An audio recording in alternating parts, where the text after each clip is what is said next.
तस्मै श्री गुरुवे नमः।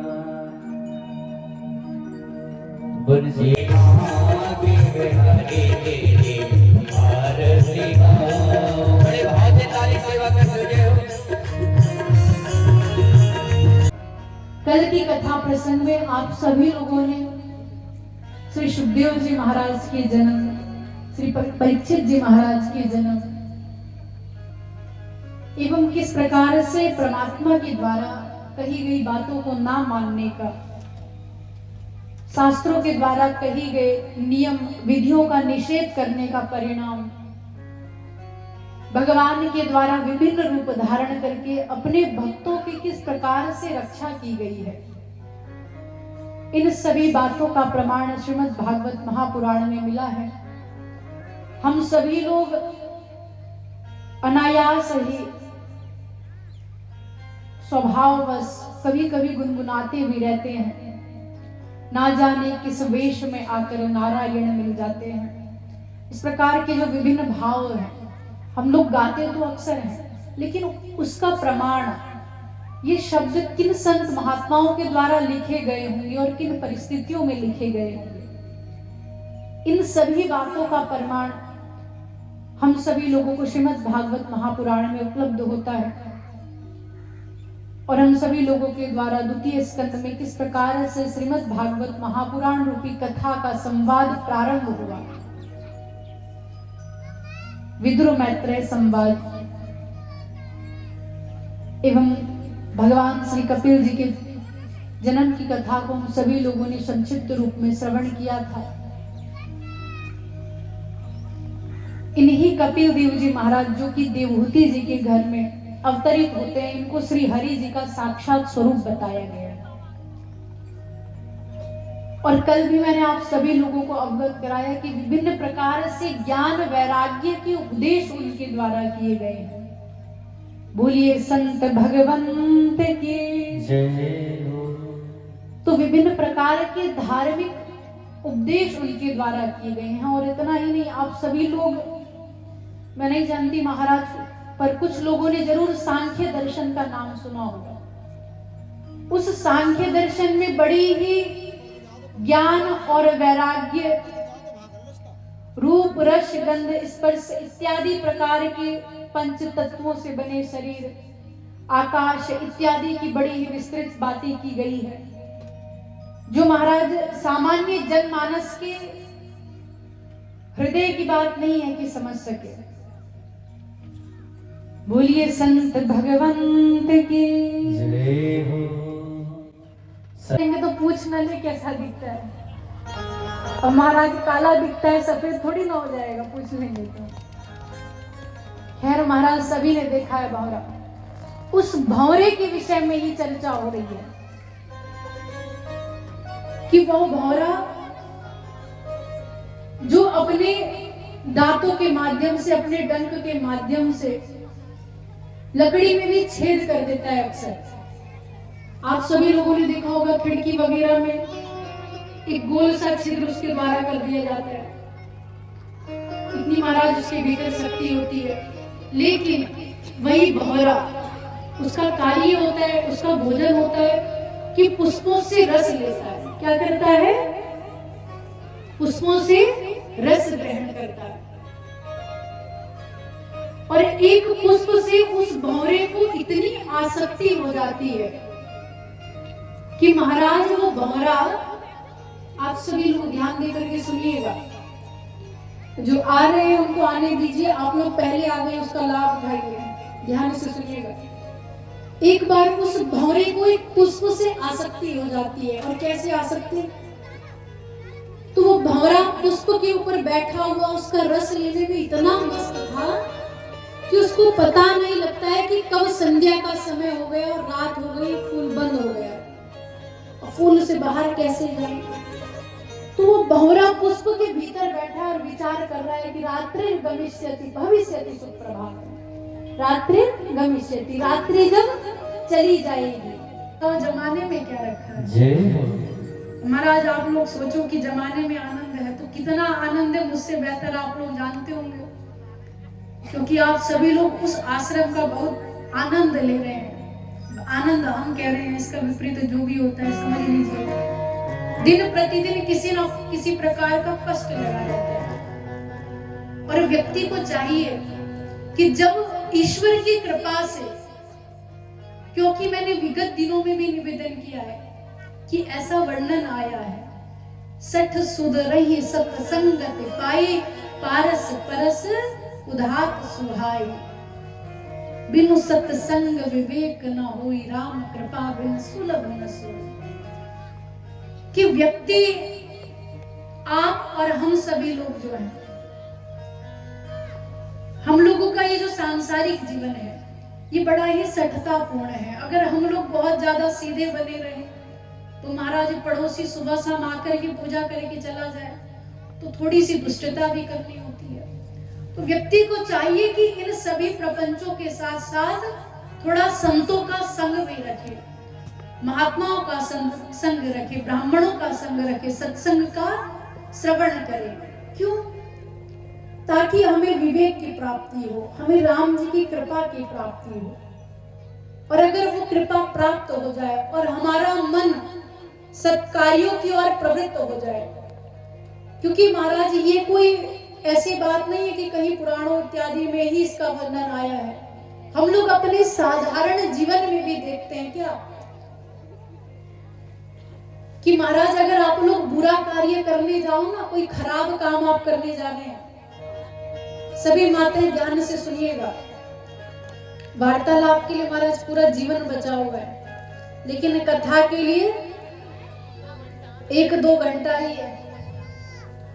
तो सोच लीजिए कौन सा सौदा करना है। तो ध्यान से सुनिएगा, जब हम लोग गलत कार्य के लिए तत्पर होते हैं, जुआ खेलने जाते हैं, गांव में किसी चौराहे पर खड़े होकर के बात करते हैं, अभी 2 लोगों ने बात करना शुरू किया है, देखिए बंधुओं की बातचीत हो रही हो, 2 लोग बात कर रहे होते हैं, 4 लोग अचानक से पता नहीं कहां से आ जाते हैं और वो भी बातचीत में सम्मिलित। वहीं आप कोई धार्मिक कार्य करेंगे, आप अपनी संस्कृति की रक्षा के लिए कोई कार्य करेंगे, अपने धर्म के लिए, पुण्य अर्जन के लिए, परोपकार के लिए कोई कार्य करेंगे, तो वही आपके मित्र बंधु जो मदिरा पीने के लिए, जुआ खेलने के लिए, माताओं की सखियां जो पड़ोसी की चुगली करने के लिए हमेशा साथ रहती है, वो भी साथ नहीं देती है।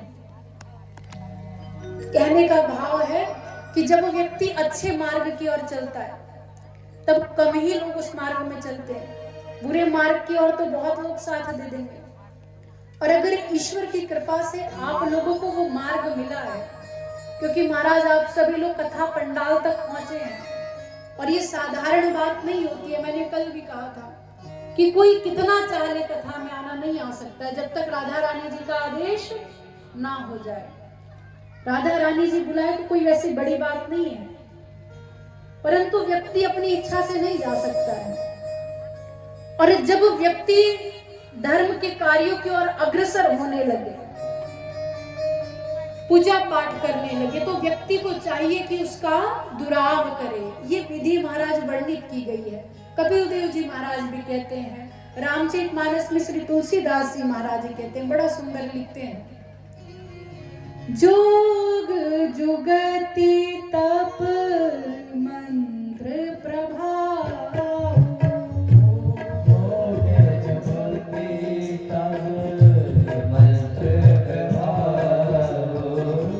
भलहि तबहि जब करहि दुराव,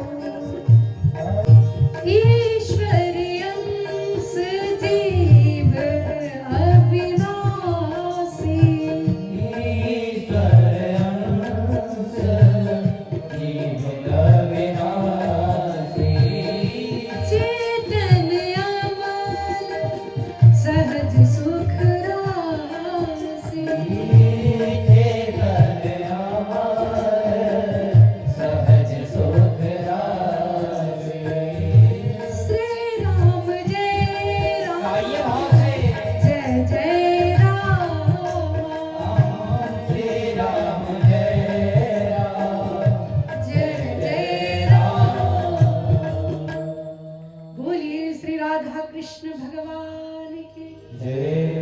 देखिए महाराज तुलसीदास जी महाराज ने भी बालकांड में स्पष्ट कर दिया है कि जोग जुगति जप तप मंत्र प्रभाव फल ही तबहि जब करे दुराव। जप तप मंत्र इत्यादि का फल व्यक्ति को तभी प्राप्त होता है जब व्यक्ति के द्वारा उसका दुराव किया जाता है, अर्थात उसे छुपाया जाता है। ऐसा नहीं होना चाहिए महाराज कि आप उठते तो है 7 बजे और गलती से एक माला जप लेते हो। वैसे तो महाराज जहां 10 दाने निकले हाथ में तुरंत समझ रहे हो ना, निद्रा महारानी जी को आपसे प्रेम होने लगता है। और पड़ोसी से बताओ ऐसे कि अरे बहन मैं तो सुबह 4 बजे उठती हूँ या 4 बजे उठता हूँ और उसके बाद सीधे समाधि लगती है 10 बजे तक। ऐसा नहीं होना चाहिए। काम इतना कर रहे और बता इतना रहे, ऐसा नहीं होना चाहिए। शास्त्रों में तो महाराज निषेध किया गया है कि अगर आप चाहते हैं कि आपको आपके साधना का फल मिले, आपके द्वारा किए गए दान का फल मिले, तो व्यक्ति को चाहिए उसको गुप्त रखे। इसीलिए महाराज शास्त्रों में गुप्त दान की महिमा है, गुप्त रूप से सिद्धियों को प्राप्त करने की महिमा है। और बड़े ही विस्तार से विभिन्न विषयों का कपिल देव जी महाराज के द्वारा वर्णन किया गया है। माँ देवहूति जी को ये सब श्रवण कराया गया है। इस दिव्य ज्ञान को प्राप्त करके माँ देवहूति जी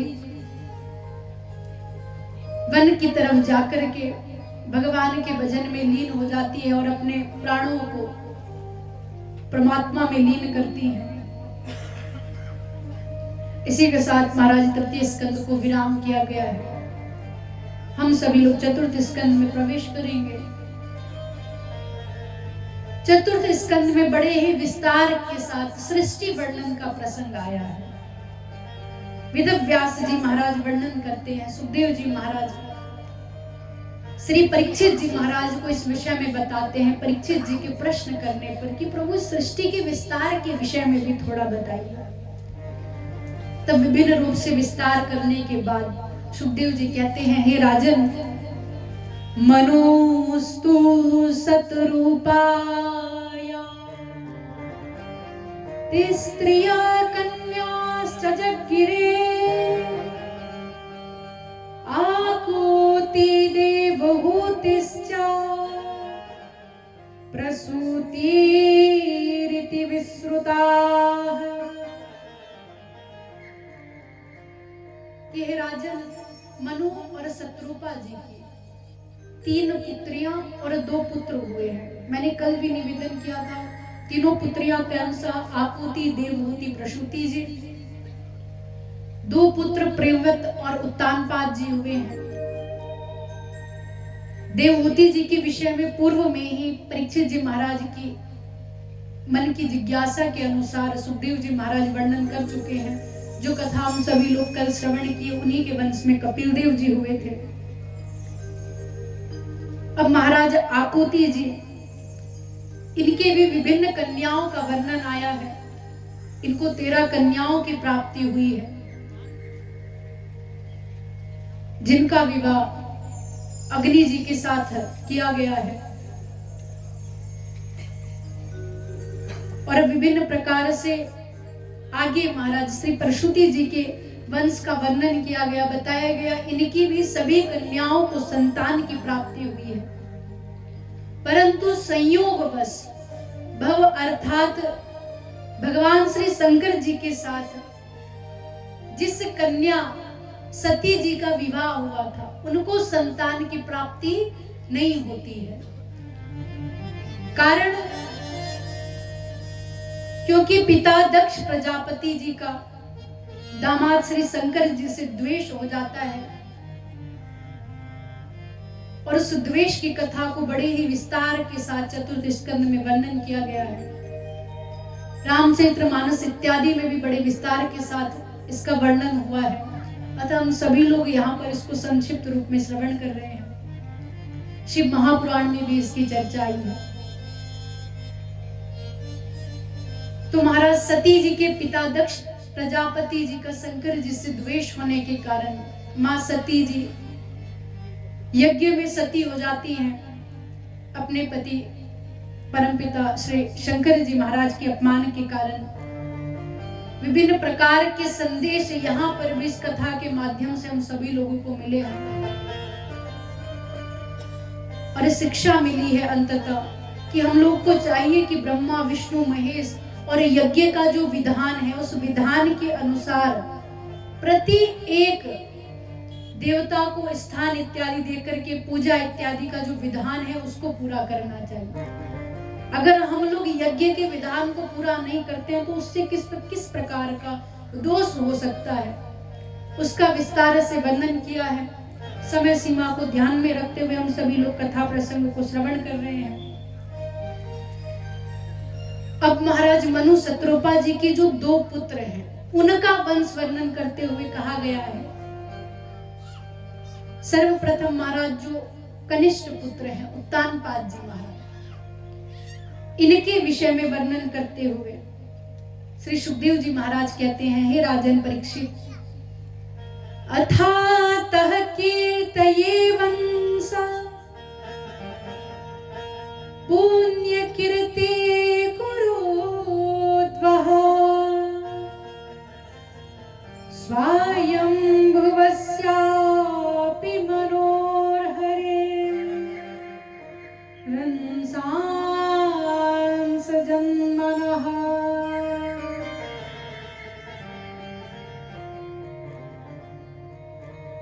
कि हे राजन उत्तानपाद जी जो हैं इनकी 2 धर्म पत्नियां हुई हैं। कौन कौन सी? सुनीति और कौन? सुरुचि जी। बहुत कम लोग बोल रहे हैं महाराज।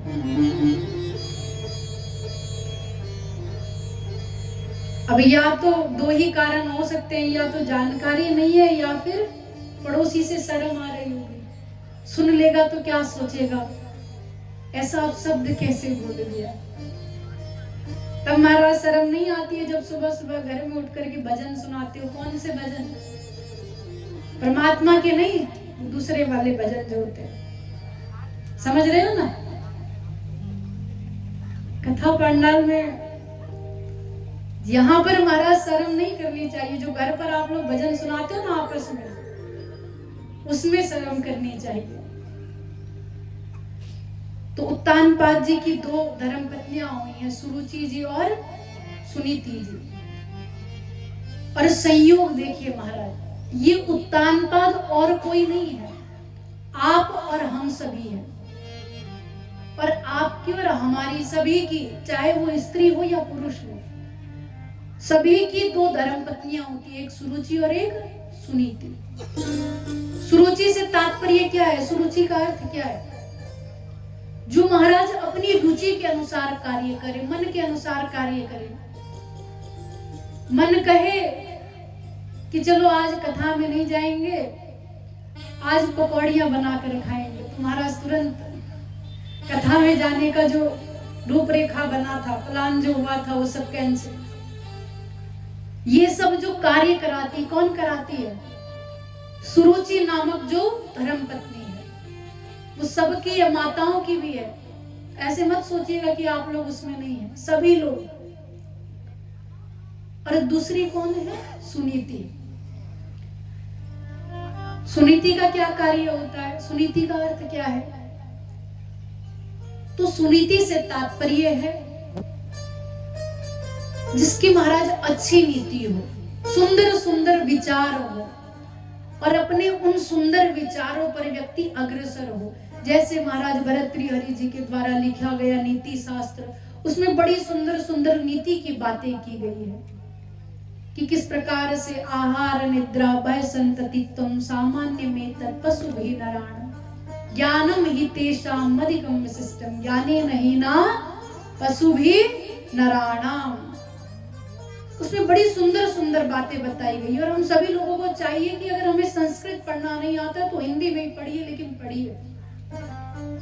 उसमें बताई गई है बहुत सुंदर सुंदर बातें कि ये जो मानव शरीर है, ये पशुओं से केवल एक ही लक्षण के कारण भिन्न है। वो क्या है? ज्ञानम हि तेषां मधिकम विशिष्टम। ज्ञान के कारण आप लोग पशुओं से भिन्न हो। बाकी महाराज आहार अर्थात भोजन करना आप भी करते हो, पशु भी करते हैं। निद्रा अर्थात सोना आप भी सोते हैं और पशु भी नहीं सोते हैं। कितने लोग ऐसा मानते हैं? जरा हाथ उठाइए। कोई नहीं मानता। अच्छा, आप भी सोते हैं और पशु भी सोते हैं। आपके ऐसा कितने लोग मानते हैं? जरा हाथ उठाइए। सभी मानते हैं। बहुत अच्छी बात है महाराज, आप लोग ध्यान से सुन रहे हैं। तो देखिए, निद्रा भी दोनों में समान है। भय, डर, जब मृत्यु का भय आता है, मान लीजिए अभी पता लग जाए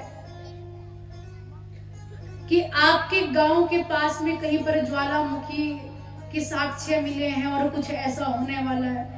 गांव छोड़िए महाराज, शहर से 20 किलोमीटर दूर चले जाओगे तो ये भय होता है।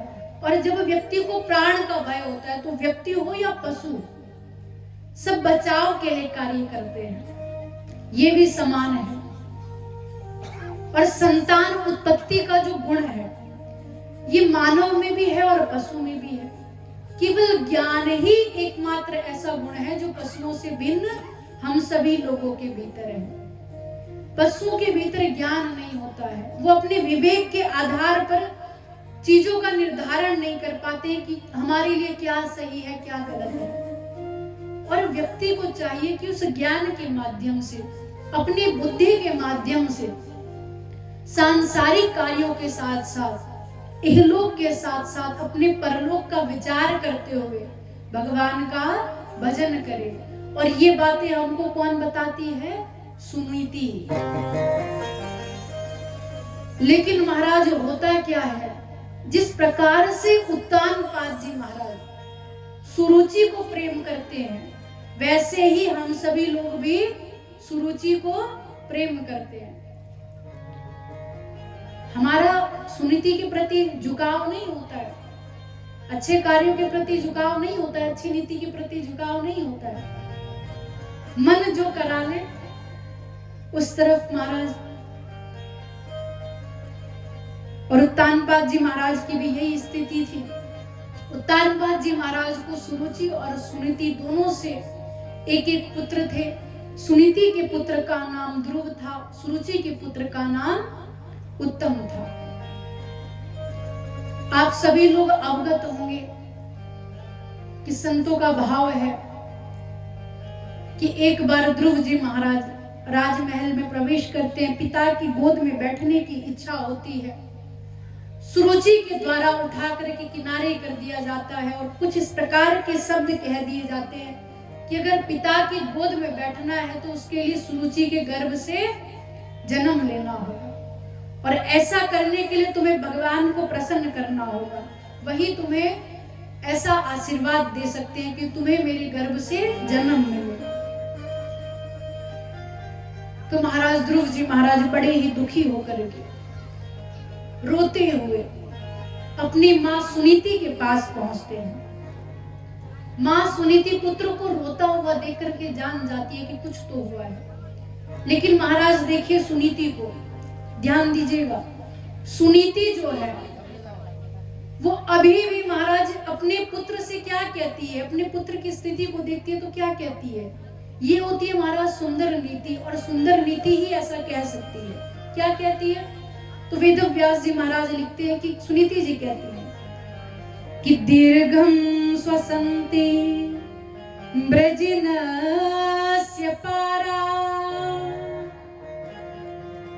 मपस्यति बालक महाबाला ममंगलं तात परे सुमंस्था मुंते जनो यत पर दुखदस्त।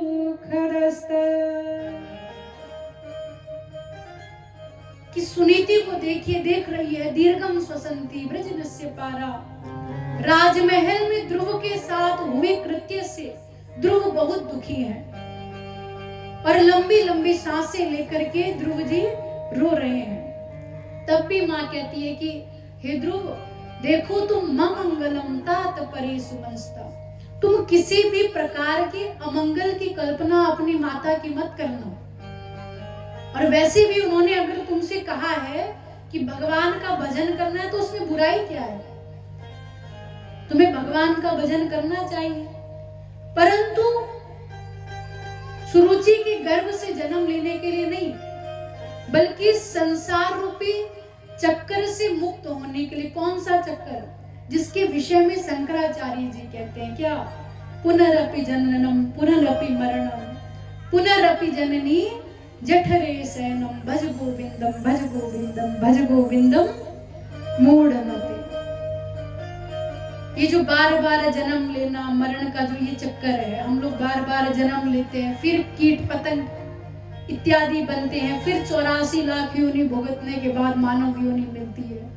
और ये बार बार जो जन्म मरण का दुख है, इससे मुक्त होने के लिए भज गोविंदम भज गोविंदम भज गोविंदम मूढ़मते, इससे बचने के लिए व्यक्ति को गोविंद का स्मरण करना चाहिए। और वही गोविंद का स्मरण व्यक्ति को इस संसार रूपी भवसागर से पार लगा सकता है। हे ध्रुव, तुम भी संसार रूपी भवसागर से पार होने के लिए भगवान का भजन करो, तप करो, ऐसा कहती हैं। परंतु फिर सोचती है कि ध्रुव तो अभी छोटे हैं, तो समझा बुझा करके सुला देती है। ध्रुव जी भी माँ को सोता हुआ जान करके अपने घर का त्याग करके वन की ओर चले जाते हैं। संतों का भाव है महाराज की मार्ग में नारद जी से उनकी मुलाकात हुई है, उनसे मिले हैं। नारद जी के द्वारा विभिन्न प्रकार से ध्रुव जी की परीक्षा ली गई, लेकिन श्री ध्रुव जी अपनी परीक्षा में उत्तीर्ण हुए। वेद व्यास जी महाराज कहते हैं कि ध्रुव के तेज को देख करके, उनके जुनून को देख करके कि मुझे भगवान को प्राप्त करना है, क्योंकि मेरी माँ सुरुचि ने कहा है और सुनीति जी ने भी कहा कि हाँ भगवान को प्राप्त करना तो सही है, तो उस जुनून को देख करके श्री नारद जी महाराज कहते हैं, मन में सोचते, वेद व्यास जी लिखते हैं कि अहो तेज क्षत्रियाणाम मान भंग ममृष्यता बालोप्ययं हृदा दत्ते यत्समातुर सद्वचः।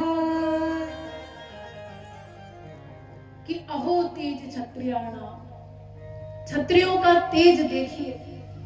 ऐसा महाराज आज भी लोक में कहावत है, जैसा नारद जी उस समय सोच रहे थे कि मान भंग ममृष्यता, 5 वर्ष की अवस्था में मान भंग होने के कारण, थोड़ा सा अपमान हो जाने के कारण इस बालक ने परमात्मा को प्रसन्न करने की हट थाम ली है। ये क्षत्रियों का तेज देखिए। कहते हैं महाराज कि जो ठाकुर होते हैं ना, यहाँ पे कितने लोग ऐसे हैं जो ठाकुर हैं, अर्थात राजपूत क्षत्रिय समाज के लोग, हाथ उठाइए। बहुत सुंदर महाराज सभी लोग हैं। हालांकि महाराज मेरा कोई ऐसा उद्देश्य नहीं है, ये कुछ प्रसंग ऐसा आ गया है तो बताना पड़ रहा है। महाराज क्षत्रियों के विषय में ऐसा आज भी कहा जाता है कि सम्मान के लिए बड़े ही उत्कृष्ट प्रवृत्ति के होते हैं, आतुर प्रवृत्ति के होते हैं। अगर कहीं अपमान हो जाता है या कहीं पर झुकने वाली बात होती है तो झुकते नहीं हैं। और महाराज वैसे भी हम तो उस देश के वासी, उस संस्कृति वाले हैं जहां पर महाराणा प्रताप जी जैसे महान शासक हुए हैं, और हमारे आदर्श ध्रुव जी जैसे महाराज 5 वर्ष की अवस्था में अपमान हुआ तो परमात्मा को प्राप्त करने चले गए। देवर्षि नारद जी उनकी हट से आश्चर्यचकित हैं और उनकी इस हट को देख करके, विभिन्न प्रकार की परीक्षाओं में उत्तीर्ण होता हुआ देख करके उनको उपदेश करते हैं किस चीज का, कि आप किस स्थान पर जाकर के भगवान को प्राप्त कर सकते हैं, कैसे उन्हें मना सकते हैं। कहते हैं कि हे तात, सुखदेव जी कहते हैं हे राजन परीक्षित, नारद जी कहते हैं कि हे ध्रुव, तत्तात गच्छ भद्रं ते यमुनायास्तटं शुचि पुण्यं मधुवनं यत्र सानिध्यं नित्यदा हरे। कि हे तात गच्छ भद्रं ते यमुनायास्तटं शुचि, कि हे तात तुम यमुना जी के तट पर जाओ। और वो तट कैसा होना चाहिए? उस तट पर पुण्यम मधुवनम यत्र, वहां पर क्या है?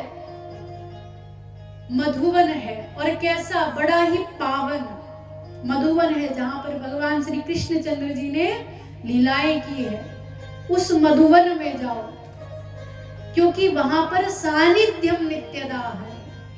उस स्थान पर हमेशा हरि का सानिध्य होता है। और वो स्थान कौन सा है? कौन सा स्थान है वो? मधुवन कहाँ है? अयोध्या में कितने लोग मानते? जरा हाथ उठाइए।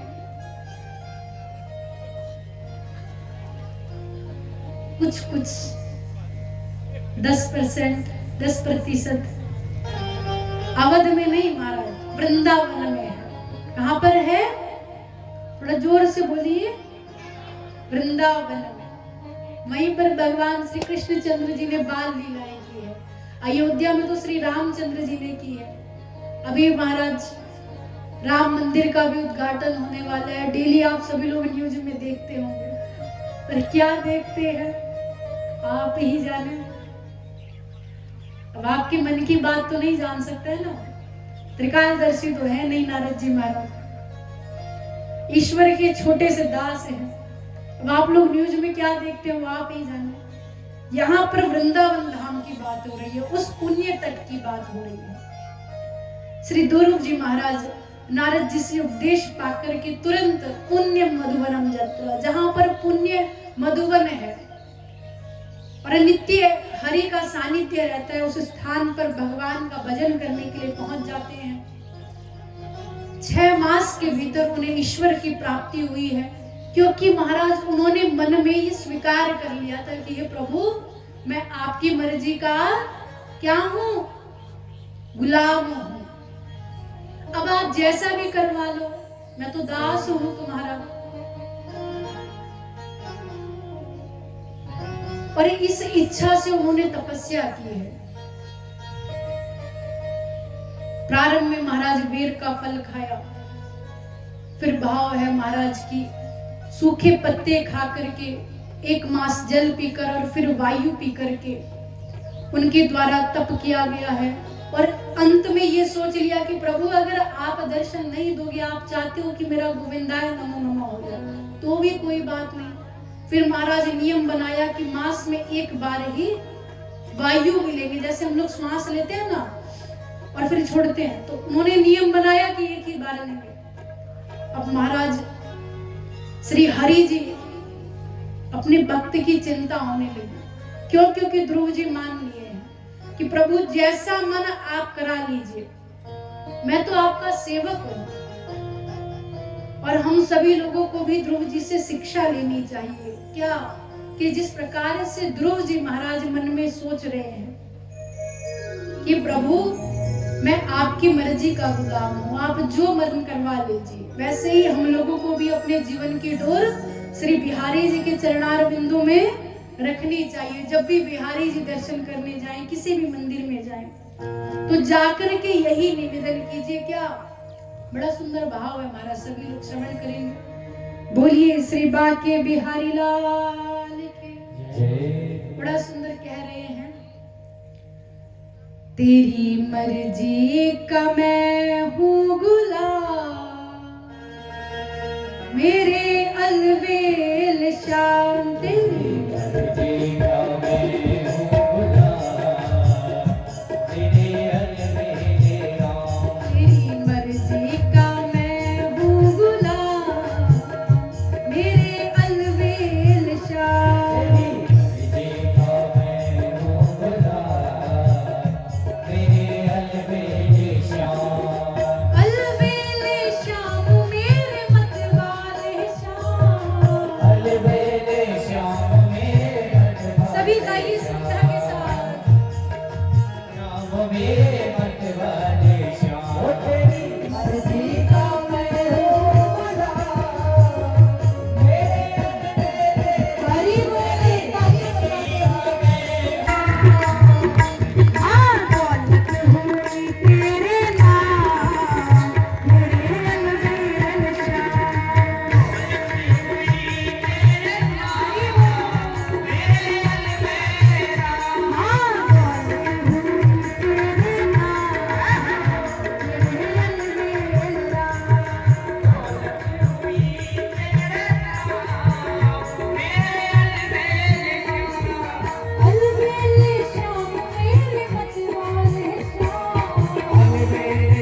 श्याम अलबेले श्याम मेरे मत वाले श्याम, अलबेले श्याम गाइए सभी। वाले श्याम तेरी मर्जी का मैं हूँ गुलाम, मेरे अलबेले श्याम।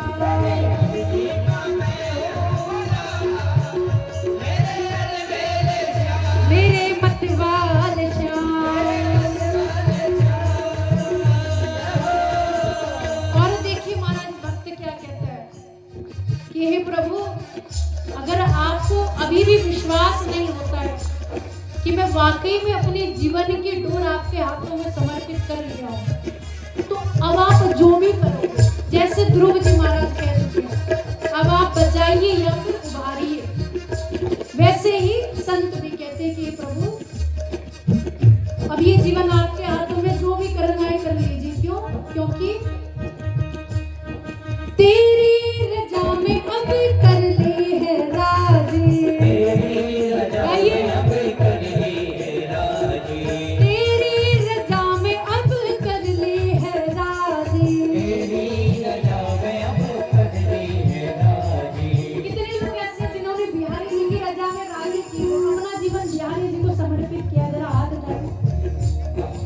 सभी लोगों ने किया है, कुछ बंधु लोगों को छोड़ करके, अब पता नहीं, बस मुस्कुरा रहे हैं, अभी नहीं किया है लगता है। जिसने किया है सीधे हाथ उठाइए ऊपर, और दोनों हाथ उठा करके क्या कहेंगे बिहारी जी से? हे प्रभु, तालियां बजाते हो, हे प्रभु, तेरी रजा में अब कर ली है राजी। तेरी रजा में अब कर ली है राजी। आवाज नहीं आ रही है आप लोगों की। तेरी रजा में अब कर ली है राजी। तेरी रजा में अब कर ली है राजी। हमारे संगीताचार्य जी अकेले, आप इतने सारे लोग, बताइए उनकी आवाज हमें सुनाई दे रही है, बाहर वालों को भी सुनाई दे रही होगी, लेकिन आपकी आवाज हमें भी नहीं सुनाई दे रही। ऐसे बिहारी जी मान जाएंगे? ईमानदारी से बताइएगा, मानेंगे? नहीं मानेंगे। क्या करना पड़ेगा? कष्ट करना पड़ेगा। तो कष्ट कीजिए और थोड़ा जोर से बोल के बताइए, क्या? तेरी रजा में अब कर ली है राजी। और इसी आवाज के साथ हमारे साथ गुनगुनाते रहिएगा, क्या? तेरी रजा में अब कर ली है राजी। गाइए सभी। तेरी रजा में अब कर ली है राजी। तेरी रजा में अब कर ली है राजी। तेरी रजा में अब कर ली है राजी। दौलत हाँ दौलत हुई तेरे नाम, मेरे अलबेले श्याम।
वत्सल भगवान की, श्री सिद्धेश्वर बाबा की जय। आप लोग की तुम्हारा जय की आवाज भी नहीं आ रही, ज्यादा ठंड है क्या? कुछ लोग कह रहे हैं हाँ जी, आप लोग तो महाराज फिर भी सॉल लपेटे हो, हम तो ऐसे ही बैठे हैं और आपसे ऊपर बैठे हैं, आपको तो अगल बगल से भी हवा नहीं आ रही है। हमारा सोचिए, ये सब महाराज ईश्वर की माया है, मैंने कल भी बताया था, लेकिन हम लोग उसको ठंड समझ रहे हैं। क्या समझ रहे हैं? ठंड। उस माया से बचिए, और जब जयकारा बोला जाए ना थोड़ा जोर से बोला कीजिए, ताकि लगे कि घूंघट के भीतर कोई सो नहीं रहा है, सब उठे हैं। बोलिए चामुंडा मैया की जय। ओम नमः पार्वती पतये हर हर महादेव। तो महाराज बड़ा सुंदर संतों का भी भाव है। श्री ध्रुव जी महाराज भगवान को मनाने में सफल होते हैं। भगवान अपने भक्तों के निमित्त विभिन्न प्रकार का रूप धारण करते हैं, और संतों का भाव है कि भगवान भक्तों को दर्शन देने नहीं, अपने भक्तों का दर्शन करने आते हैं। कैसे भक्त? ध्रुव जी जैसे, गजेंद्र जैसे, जिनकी कथा आप सभी लोग आगे सुनोगे, ऐसे भक्तों का भगवान दर्शन करने आते हैं। परंतु महाराज शास्त्र परंपरा के अनुसार भगवान श्री हरि जी अपने दिव्य स्वरूप में, अपने विराट स्वरूप में, जिसके विषय में शास्त्रों में वर्णन आया है कि पाताल में तस्य ही पादमूलम पठन्ति पार्षणि प्रपदे रसातलम तलातलम वै विश्व सृजोत। इस प्रकार का जो भगवान का विराट स्वरूप है, उस स्वरूप को लेकर के प्रकट होते हैं। ध्रुव जी महाराज दोनों हाथ जोड़ करके भगवान की स्तुति में खड़े हो जाते हैं और परमात्मा से निवेदन करते हैं कि हे प्रभु, योऽन्तः प्रविश्य मम वाचमिमां प्रसुप्ता संजीवयत्यखिल शक्तिधरा स्वधाम्ना अन्यांश्च हस्तचरण श्रवण त्वगादि प्राणान् नमो भगवते पुरुषाय तुभ्यम्।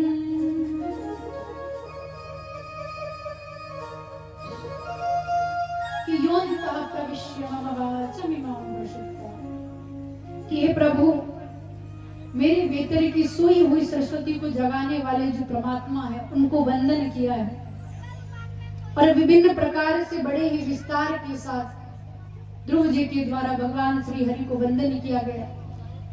उनके द्वारा पृथ्वी पर 36,000 वर्षों तक राजसुख भोगने का आशीर्वाद दिया गया, और अपने दर्शन के माध्यम से ध्रुव जी को धन्य किया गया। ये बात जब राजा उत्तानपाद को पता चली, तो उत्तानपाद जी बड़े ही साजबाज के साथ ध्रुव जी को लेने आते हैं। लेकर के घर गए, कुछ समय तक साथ रहे, तत्पश्चात राज्याभिषेक इत्यादि किया। आप सभी लोग अवगत होंगे कि सुरुचि अपने पुत्र उत्तम की खोज में भटकते हुए मारी गई। उत्तम को भी यक्षों के द्वारा मार दिया गया।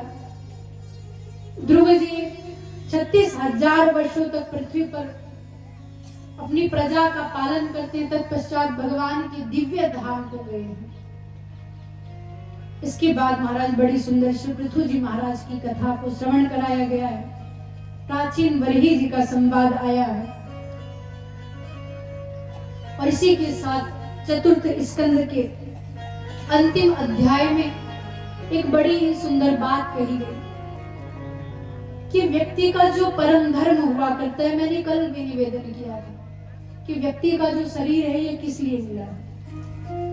उसी बात की पुष्टि महाराज यहाँ चतुर्थ स्कंद में होती है कि नेता दृशा परो धर्म यत् कथा श्रवणम हरे, कि व्यक्ति का परम धर्म है कि वो परमात्मा की कथा को श्रवण करे,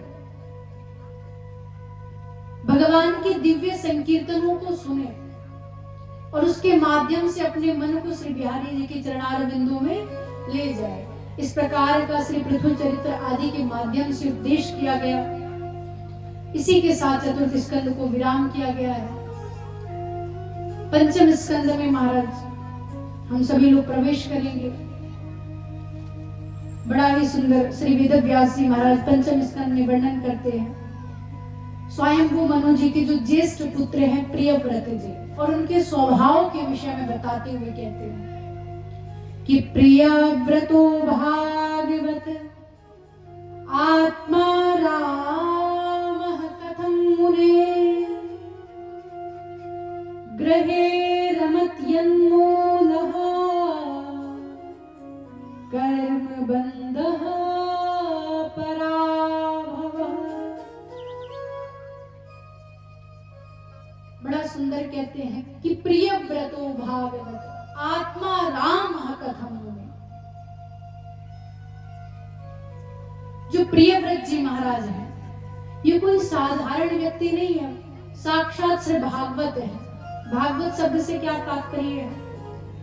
भा अर्थात भक्ति, ज्ञान, वैराग्य का जिनमें समन्वय है, उन प्रियव्रत जी की बात हो रही है। और ये कोई साधारण प्रियव्रत जी नहीं है। आत्मा राम कथम, आत्मा राम है, अपनी आत्मा में रमण करने वाले हैं। आत्मा में रमण करने से तात्पर्य है ईश्वर में मस्त रहने वाला व्यक्ति।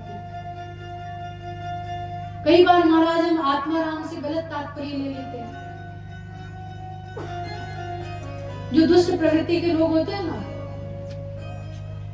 जिनका महाराज मन किया सामने अच्छा खासा कोई जानवर सो रहा हो, बैठा होगा, उसको अच्छा नहीं लगेगा कि मैं बैठा हूं और जानवर सो रहा है, तो उठा के तुरंत पत्थर मार दे फेंक के।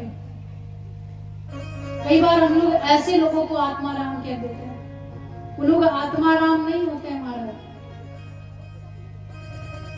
वो लोग दुष्ट प्रवृत्ति के होते हैं। वैसे आत्माराम से तात्पर्य नहीं है। ऐसे यहाँ पर ऐसे आत्माराम की बात हो रही है जो हमेशा ईश्वर में मस्त हो। ऐसे श्री प्रियव्रत जी महाराज हुए, और इनका नाम ही प्रियव्रत इसलिए रखा गया क्योंकि ये बड़े ही सुंदर सुंदर व्रतों को किया करते थे। और व्रतों से तात्पर्य ये बिल्कुल भी नहीं है कि आप लोग सुबह से लेकर के शाम तक भूखे रहें और दिन भर बोले कि हम तो बहुत सुंदर व्रत किए। कौन सा व्रत किए? तो सोमवार का व्रत किए। कौन सा व्रत किए? मंगलवार का किए, बृहस्पतिवार का किए हैं। नाम का तो व्रत है, और काम से सुबह से लेकर शाम तक जो मीठे मीठे मधुर मधुर आप जो शब्द बोलते हैं उस पर कोई भी अंकुश नहीं है, पड़ोसी की चुगली में कोई भी कमी नहीं है। अपनी जेठानी या देवरानी की माता जी से जो, अपनी माता जी से जो तारीफ करते हैं, समझ रहे हो ना आप लोग, उसमें कोई कमी नहीं है। और है क्या हमारा व्रत, तो उस व्रत का कोई भी अर्थ नहीं है। प्रिय व्रत से तात्पर्य है, अच्छे व्रतों से तात्पर्य है कि हम लोग वाकई में जब हमारा व्रत है तो हमारी इंद्रियों के द्वारा जो किए जाने वाले कार्य हैं, जैसे काम, क्रोध, लोभ, ईर्ष्या, इन सभी पर जिस दिन हम लोग अंकुश करते हैं उसी दिन समझिएगा कि आज के दिन आपका अच्छा व्रत रहा है। केवल जीवा पर अंकुश नहीं करना है, भोजन पर अंकुश नहीं करना है, साथ में जो हम लोग मधुर मधुर शब्दों का दिन भर जो प्रयोग करते रहते हैं उन पर भी अंकुश करना है। तो महाराज हमारा करवा चौथ का व्रत, चांद निकलने में थोड़ी सी देरी क्या हो जाए तो महाराज पता लगे कि पतिदेव के मस्तक पर एक अलग ही चांद निकल जाए, किससे? बेलन से। तो ऐसे व्रत नहीं होने चाहिए। प्रिय व्रत जी जैसे व्रत होने चाहिए। अंकुश होना चाहिए किन पर? जिनका शास्त्रों ने निषेध किया है। और ये बात माताओं के साथ साथ बंधुओं के लिए भी है। आप लोग भी महाराज व्रत तो खूब करते हो, लेकिन धर्मपत्नी जी को सुबह से लेकर शाम तक व्रत का प्रसाद देते रहते हो। तो जिस दिन व्रत करो तो उस दिन अपने थोड़ा सा क्रोध और जो विभिन्न प्रकार की इंद्रियां हैं उन पर भी अंकुश रखें। ऐसा महाराज वर्णन आया है।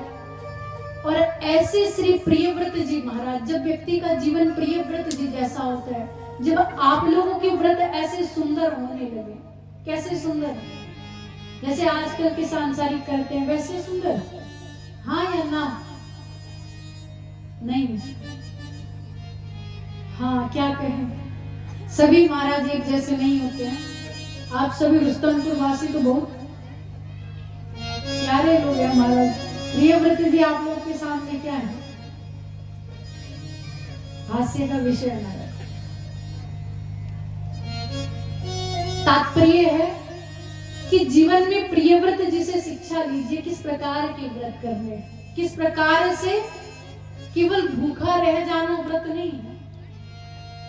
जो हमारे द्वारा लोगों की चुगली निंदा, हमारे द्वारा दूसरों को परेशान करने के लिए जो कार्य किए जाते हैं, हमारे द्वारा किए गए कार्य से अगर सामने वाला दुखी होता है तो उन सब पर अंकुश लगाना ही व्रत है। और जब व्यक्ति ऐसा करने लगता है तो उनके वंश में क्या होता है? नाभि जी जैसे पुत्रों की प्राप्ति होती है, जिनकी प्राप्ति प्रियव्रत जी को हुई है सुंदर व्रत करने के कारण।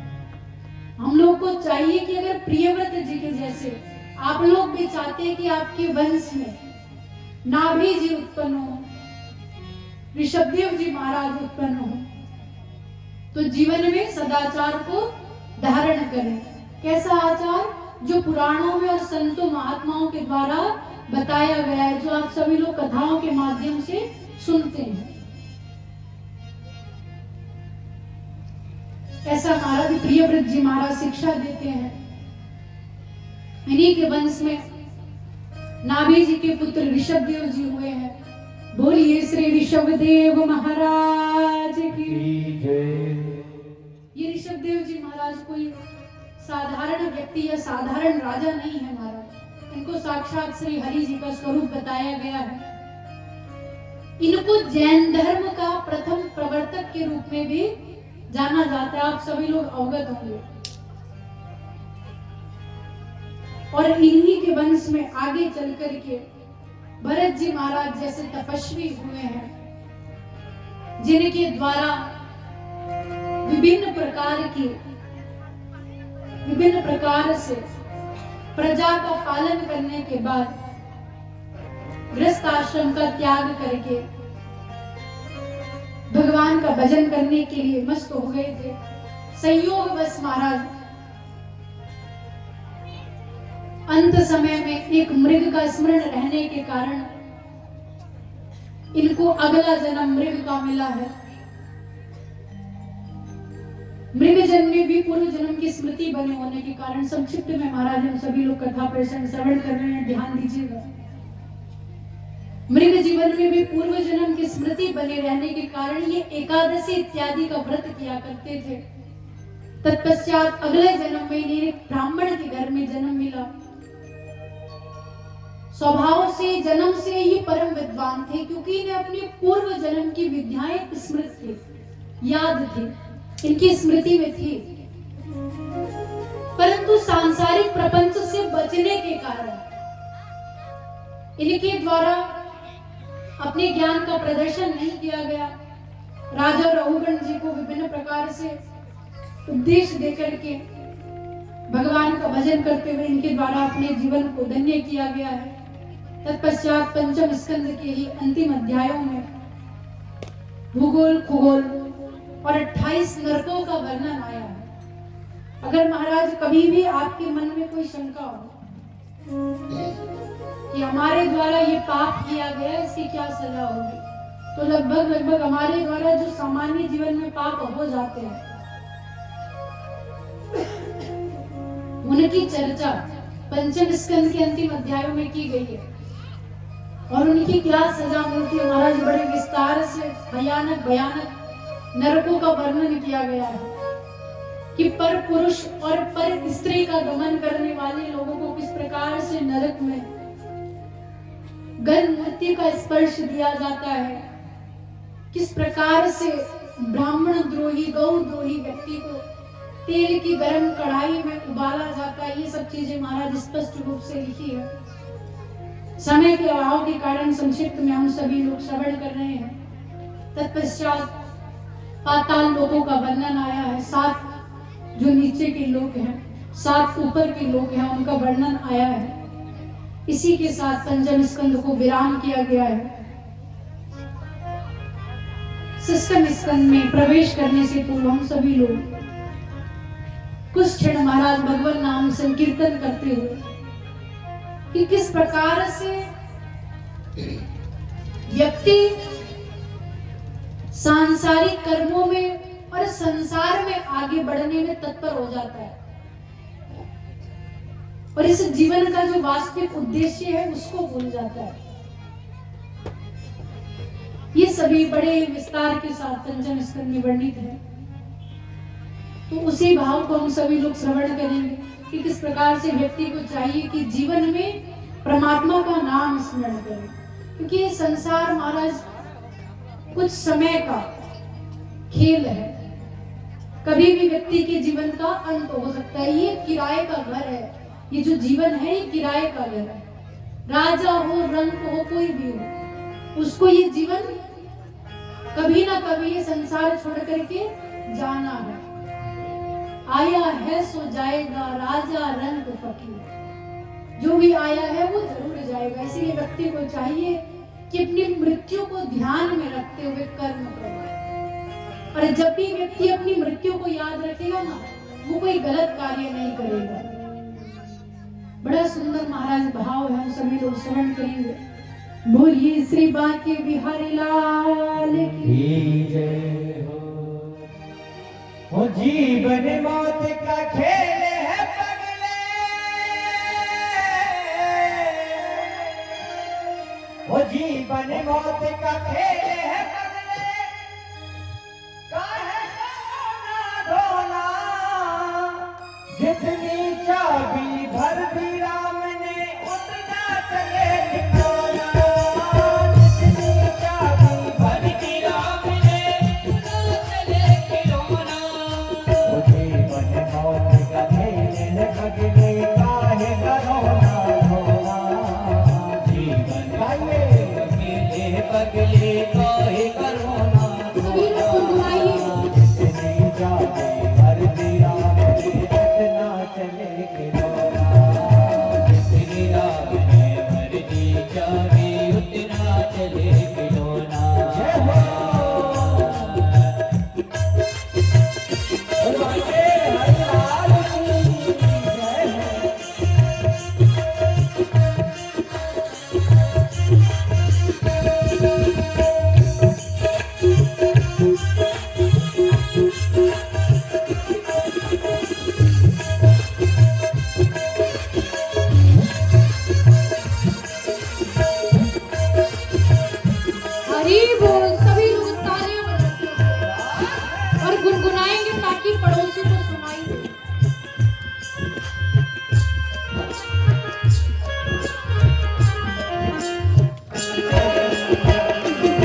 उतना चले खिलौना जीवन मौत का खेल है भगने काहे करो ना धोना जीवन मौत का खेल है भगने काहे करो ना धोना श्री राम ने धरती जाने उतना चले खिलौना श्री राम ने धरती जाने उतना चले खिलौना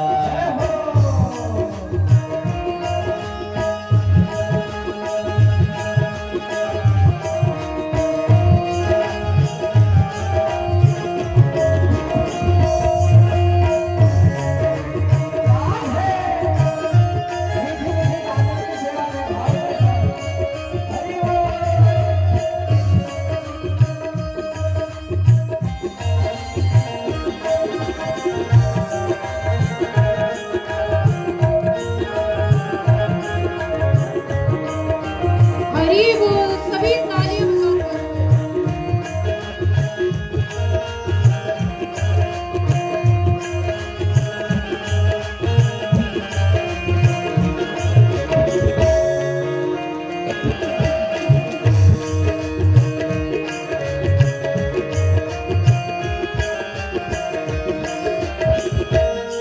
ओ जिस दिन टूटेंगी ये तेरी सांसों की जंजीरें जिस दिन टूटेंगी ये तेरी सांसों की जंजीरें ओ जिस दिन टूटेंगी ये तेरी सांसों की जंजीरें जिस दिन तेरी टूटेंगी ये सांसों की जंजीरें ओ काम नहीं आएगी तेरी भरी रहे जागीरें काम नहीं आएगी तेरी धरी रहे जागीरें मौत के चले न जग में मौत के आगे चले न जग में किसी का जादू टोना जितनी चाबी भरती राम ने उतना चले खिलौना जितनी राम ने भरती चाबी उतना चले खिलौना वो जीवन वाले अकेले हैं बदले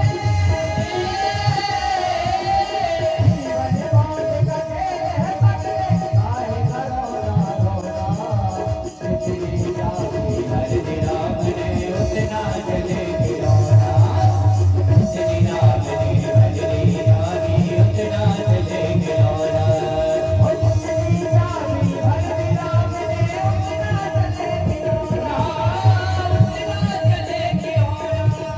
उतना चले खिलौना उतना चले खिलौना उतना चले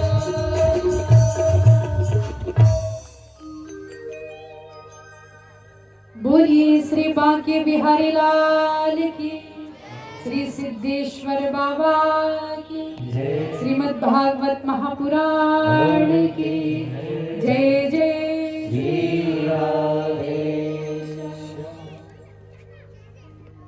महाराज बड़ा सुंदर भाव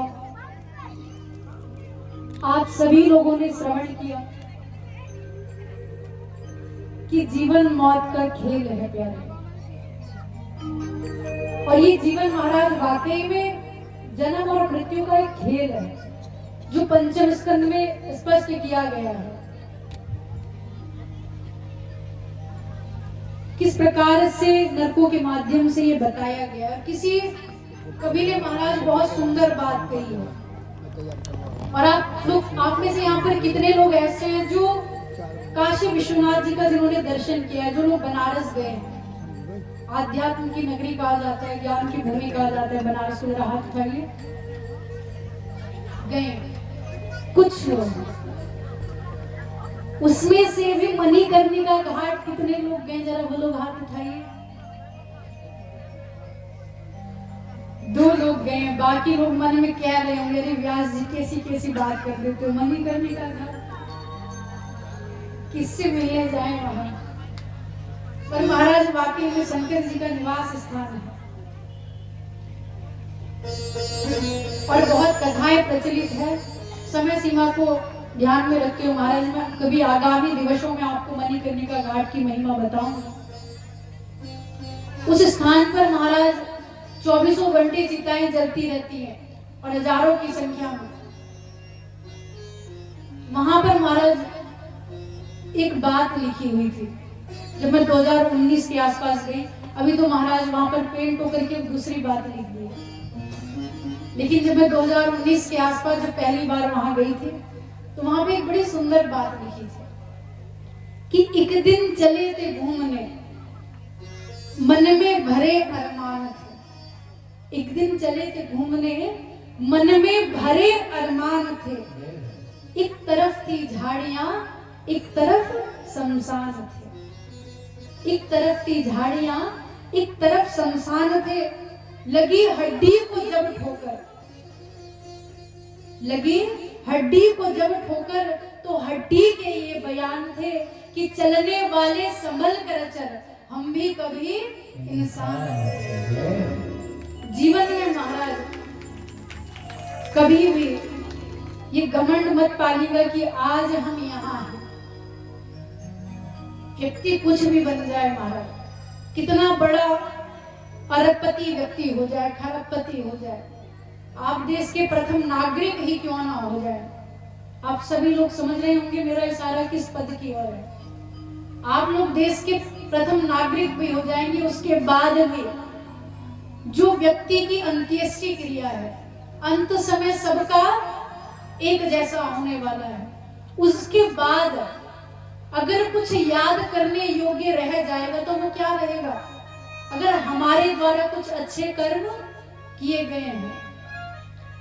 अन्यथा महाराज कौन राम कौन श्याम, यहाँ पे परमात्मा की बात नहीं हो रही है। जो व्यक्ति विशेष का नाम होता है, कौन आंटी कौन बंटी, कोई किसी को याद रखने वाला नहीं है। लेकिन हाँ, आपके द्वारा जो लोगों की सेवा की गई है, आपके द्वारा लोगों से जो हंस करके बात की गई है, आपका जो व्यवहार है, हंसने से तात्पर्य ये नहीं है महाराज किसी के घर में कोई मरा हुआ हो, व्यास जी ने बोला था हंस के बात करना, जाकर के दांत दिखाने लगे, फिर क्या होगा तो जानिएगा महाराज। यहाँ से जो भी बात कही जाए उसको अपनी प्रज्ञा से, अपनी प्रज्ञा के चारों दिशाओं को खुला रखते हुए सुनिएगा, वरना आप अर्थ का अनर्थ निकाल देंगे। जहां पर महाराज परिस्थिति के अनुसार जो वार्तालाप की जाती है, आपके द्वारा दिया गया वो प्रेम ही संसार में याद रहने योग्य होता है। वही व्यक्ति के जाने के बाद कुछ समय तक उसको जीवित रखता है। ऐसा महाराज भाव पंचम स्कंद के माध्यम से हम सभी लोगों को प्राप्त होता है। षष्ठम स्कंद में बड़ा सुंदर परीक्षित जी महाराज प्रश्न करते हैं कि हे शुभदेव जी महाराज, एक बात बताइए कि अधुने महाभाग यथेव नरका नरहो नानोग्रयात नान्येया तन्मे व्याख्या तुमर्हसि। ये प्रभु, नाना यातना जो आपके द्वारा बताई गई है, जिनकी व्याख्याएं की गई है, इनसे बचने का उपाय क्या है? क्योंकि महाराज मानव शरीर है, बहुत ध्यान से सुनिएगा। कुछ समय बाद हम सभी लोग भगवान की दिव्य जन्मोत्सव की कथा ही सुनेंगे, तो ध्यान पूर्वक सुनिएगा। परीक्षित जी पूछते हैं कि प्रभु, आपने जो ये बड़े भयानक नरकों का वर्णन किया है, व्यक्ति ना चाहते हुए भी अनायास हमारे द्वारा कुछ ना कुछ अपराध हो जाता है, क्योंकि मानव है, कभी अपने क्रोध पर वश नहीं रहता है, कभी गुस्से पर कंट्रोल नहीं रहता है, कभी महाराज दिखावे के लिए भी क्रोध करना होता है, गुस्सा दिखाना होता है, वरना बच्चे बात नहीं सुनेंगे। होता है कि नहीं? गुस्सा नहीं आया पर दिखाना होता है, माताओं के साथ होता होगा। तो हमारे द्वारा ना चाहते हुए भी बहुत प्रकार के अपराध हो जाते हैं। तो ये सुखदेव जी महाराज कुछ ऐसा मार्ग बताइए कि व्यक्ति इन नरकों से बच सके। ये जो आपने विभिन्न प्रकार के 28 नरकों का प्रमुख रूप से वर्णन किया है, ऐसे तो असंख्य नरक हैं, पर प्रमुख रूप से जो 28 नरक हैं, इनसे बचने का साधन क्या है? तब महाराज बड़ा ही सरल उपाय श्री सुखदेव जी के द्वारा बताया गया है, जो हम सभी लोगों को भी जानना चाहिए और जीवन में धारण भी करना चाहिए। एक बड़ा सुंदर उदाहरण सुखदेव जी महाराज देते हैं, कहते हैं, हे राजन परीक्षित, कान्य कुब्जे द्विजः कश्चित् दासी पति रजामिलः नाना नष्ट सदाचारो दास्या संसर्ग दूषितः। कि कन्या कुब्जे द्विजः कश्चित्, कि कन्या कुब्ज नामक स्थान है, उस स्थान पर दासी पति रजामिलः, एक अजामिल नामक व्यक्ति है जो एक दासी, एक वैश्या का पति है। और ये कोई साधारण अजामिल नहीं है, जन्म से तो ब्राह्मण है। मैं महाराज एक और बात स्पष्ट कर दूं, कभी भी ये मत सोचिएगा कि जिस व्यक्ति का ब्राह्मण कुल में जन्म हुआ है वो श्रेष्ठ है। अगर उस ब्राह्मण का आचरण है, बाईं साइड रम की बोतल, दाईं साइड ऑमलेट, ध्यान से सुनिएगा, बाईं साइड रम की बोतल, दाईं साइड ऑमलेट, सुबह सुबह उठकर ध्यान करे, बीड़ी सिगरेट ऑमलेट, वो ब्राह्मण नहीं है। कोई भी व्यक्ति जन्म से ब्राह्मण नहीं होता है, व्यक्ति अपने कर्मों के माध्यम से ब्राह्मण होता है। हो सकता है आप लोग क्षत्रिय या शूद्र हरिजन जो अपना वर्ण होता है उसमें जन्म लिए हो, लेकिन कर्म आपके ब्राह्मणों से भी सुंदर हो, त्रिकाल संध्या करते हो। तुम्हारा कभी भी ना जाति विशेष से व्यक्ति के चरित्र को मत आका कीजिए, कर्मों से आंकना चाहिए। और यहाँ पे जो अजामिल है, ये अजामिल कर्मों से तो बड़ा ही महाराज निम्न हो गया है। वैश्या का पति है, वैश्या से विवाह किया है और आचार विचार से भ्रष्ट है, नामना भ्रष्ट सदाचार, सभी प्रकार के सदाचारों से भ्रष्ट है और दासी की संसर्ग से दूषित हो गया है, ऐसा ब्राह्मण अजामिल। और इतना ही नहीं महाराज, बहुत दुष्ट प्रवृत्ति का हो गया था। एक बार इसके गांव में, किसके गांव में, माताएं बताएंगी, बंधु तो हमारे बता रहे हैं, संख्या कम है लेकिन आवाज माताओं से ज्यादा है। किसके गांव में? माताएं सोच में, मानो पूछ लिया गया हो कि चाइना ने भारत से पहले परमाणु बम कैसे बना लिया था। यहाँ पर इतिहास की क्लास चल रही है। देखिए महाराज, अजामिल के गांव में, कौन से गांव में? कन्याकुब्ज में। एक बार संत महात्मा पधारते और अजामिल इतना दुष्ट था कि गांव के कुछ बालक स्वभाव के कारण कि आज संतों को थोड़ा सा परेशान करते हैं, तो संतों के पूछने पर किस गांव का सबसे धर्मात्मा व्यक्ति कौन है, तो युवा पीढ़ी है महाराज, युवा अवस्था में चंचलता होती है। कहते हैं कि इस गांव का जो सबसे धर्मात्मा व्यक्ति है वो तो अजामिल है। अजामिल महाराज कैसा धर्मात्मा, ब्राह्मणों को देखते ही, संत महात्माओं को देखते ही उनका सामान चोरी कर लेने वाला व्यक्ति, और युवा है महाराज, चंचलता है, तो कहते हैं कि अजामिल सबसे बड़ा धर्मात्मा है। संत महापुरुष अजामिल के घर गए, संयोग से अजामिल की जो पत्नी थी, जो वैश्या थी, वो बहुत साधु संतों का सम्मान करने वाली थी। लेकिन महाराज संत महापुरुष जो होते हैं, तपस्वी संत होते हैं, उन लोगों की कुछ परंपराएं होती है, कुछ नियम होते हैं। ध्यान से सुनिएगा माताएं, तो महाराज उनके कुछ नियम होते हैं कि वैश्या या कई लोग निषेध करते हैं उनके हाथ के लेने का। अजामिल की धर्मपत्नी महाराज बहुत सेवा भाव वाली, संत महापुरुष आए, प्रणाम किए, जान जाती है कुछ बच्चों ने इनके साथ मजाक कर दिया और हमारे घर भेज दिया।